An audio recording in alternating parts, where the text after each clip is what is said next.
Actually, I think this is the beauty of the whole thing about NFC lah, because perhaps never before we realized the importance of whistleblower, because we started out not knowing anything. I have to admit that.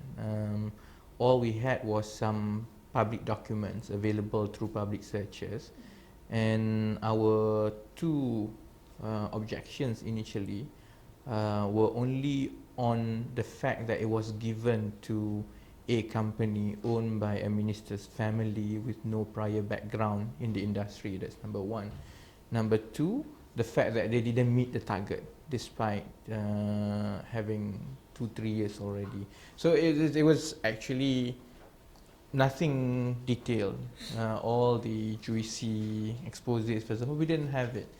But because we were quite persistent, and out of the blue you start getting more and more information, just through email. Sometimes people drop a piece of paper, and those information actually is very general. Sometimes it's just numbers, sometimes it's just rumors, sometimes we pick this. If you search on the internet, there are a lot of rumors on NFC where they have their properties and so on. So it was based on this, and then we had to do another 50% of the corroborative work. We really actually had to go and track down and confirm this is their property, and then do, in the case of Singapore, it's quite easy because you can actually track down with the authorities. So it's just that. But I did have a PDF copy of all the cash payouts. Which is from the whistleblower? Which is from the whistleblower, whom I don't know until today. Oh, so you still don't know? I don't know, actually. So how do you know that the thing is genuine? You can't verify it, you can't check it with anything. That's why we had to do, as I say, 50% of the work had to be on our part. So you take the cash, cash book, so to speak. You saw some money coming in and going out, and that could be corroborated. In the case of the loan, for example, could be corroborated with their financial statements filed with Suruhanjaya Syarikat, SSM, Registrar of Companies.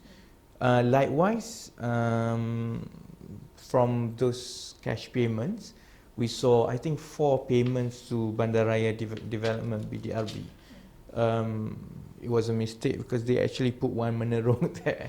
So we just went there and actually asked people around, and a lot of people would just tell, yeah, Shahrizad actually has one condo here. You ask people in UMNO, they say it's open secret.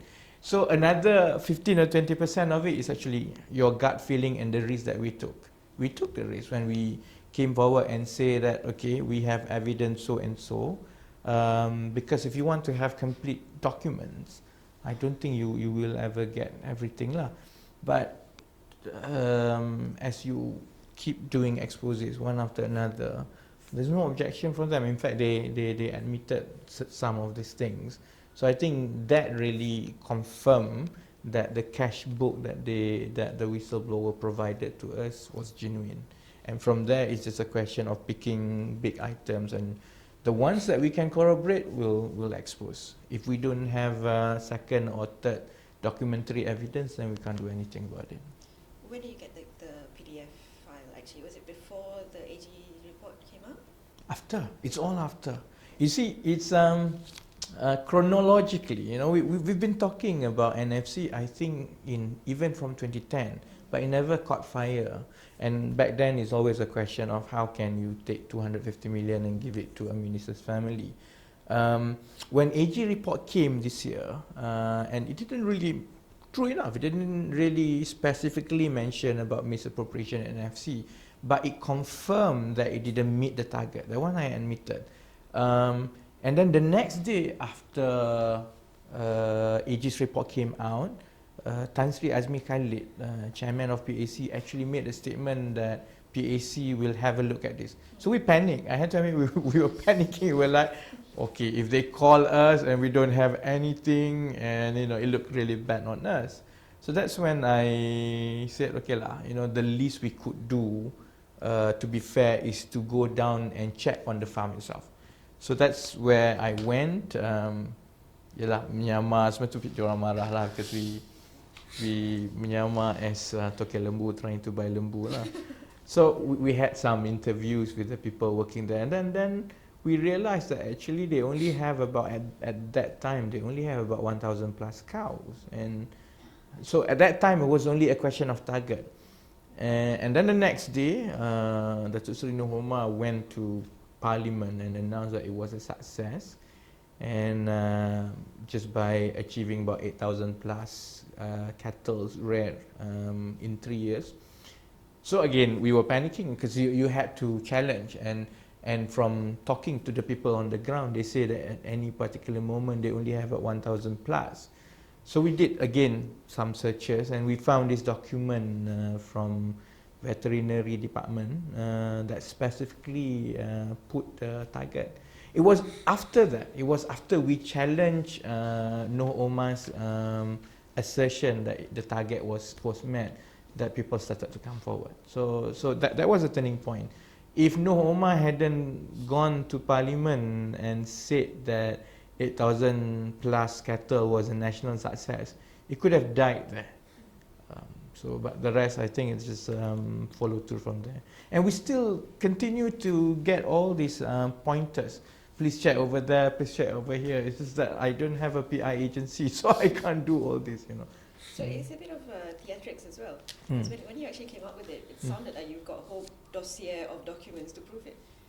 Well, I suppose that's, as I say, gut feeling. And okay, and having said that, when we say dossier of documents, of course by then we've accumulated some. In fact, by then we were quite convinced. By the time we made the first expose, if you remember at Parliament, that they had already received 250 million. By then we already knew about Wan Menerong. By then we were already tracking the apartments in the condominiums in Singapore. So we were accumulating documents. So it's just that it's not inside documents. We had company searches, we knew the kind of companies they already had in Singapore and so on. And we had a few pointers about how much money had been transferred to all the other companies by then. So I think it was right for us to say that we already had a dossier of information, although it was not from inside. It was then accumulated by our own work. You know about the apartments when you made the first expose, but the talk about the apartment, when did Oh, it was no, but about the apartment, actually it's purely from the cash book. After Noh Omar, and then we challenged that, we got the cash book. So I glanced through quickly, I mean, like what you would normally do, and try to pick up the payments which did not fall into place. So payments to condominiums and payments to high-end property developers certainly didn't sit. You know, it didn't make sense with a company of that sort. So we only knew when we had the cash book, but then we went down. That's why we took I think about 3 weeks or 2 weeks after the first press conference to expose. And frankly speaking, because we had to judge the mood, and we had to judge our own comfort level, whether we wanted to go all the way or not. I was hoping that Datuk Sri Shahrizad just came clean from earlier on, and then, you know, we didn't have to go through this because it was exhausting on both sides. We had to run around like a PI, and I don't know how long we could do that, but she didn't respond. So when there was no response from them, we just had to keep the pressure up, and we just keep to take the risk. And that's why, you know, even if we are confident about 70%, 80% confident about that, then we will expose it. So your source of information is one from this anonymous whistleblower who gave you the PDF copy. PDF copy. Any other documents from No, that's all. The rest are all mostly our corroborative work. You mentioned that someone dropped a piece of paper. Yeah, I mean, someone dropped a piece of paper and say a lot of things lah. Say macam-macam. For example, they bought houses there, they did this. But then again, a lot of them actually, when we did the follow up, you know, we were not really confident. So the one document from inside NFC that I think was really, really genuine was that cash book. That's why I disclosed that cash book. Because the rest, I think, I'm quite sure they were right, but it's not fair until you're, as I say, until you reach 70% of your confidence level and you've seen other documents and it makes sense. Otherwise, we didn't go near lah. You also should report that there's this disgruntled worker who would have leaked information to you. Were you in contact with them? No, I don't think so. And I don't know. It could be him. Because it's done anonymously. As I keep telling, the email is lembu. So I don't know. It's a lembu email. I mean, it's you know. So I didn't go and check who are you and so on. Although I have a feeling it's not him or them, because they were under the scrutiny. They were almost under 24/7 surveillance. They had to face, I suppose by now, criminal charges. I don't think it's them. And if it's really them, I think it would have been more details than that. You know, if they were willing to take a risk to whistleblow, I don't think they just give us one cash book printout. I think they would have given us more. So I don't think so. It's you see, people keep asking who are these people and so on. But if you think about NFC, there are so many people who went in and out. It's not necessarily that they were operating smoothly in the last 3 or 4 years. There were a lot of contractors in, there were a lot of consultants in, there were a lot of people. The turnaround of the staff probably was still quite high. So any one of these could have had any information. We can't discount, for example, civil servants as well, because now NFC is under a study commissioned by government to see its business viability. So all these people, practically anyone, and so many people have access to it. Do they have access to the cash book? They would, because in order to ascertain the business viability, they would have to go through the financial records. And the financial records, depending on people, but most of the time, people would have gone through cash book just to see the kind of payments going through. Cash book is a good place to start. You think the issue would have settled to, you know, to the current situation, or would there be more, you know, juicy things coming up? There will be more, because as I say, things keep coming, and we try our best to follow up. There will be more, I think, because and I was, again, all these anonymous emails coming. I was informed that they are doing quite a lot of things behind the scene to shuffle assets, NFC to so-called cover the tracks.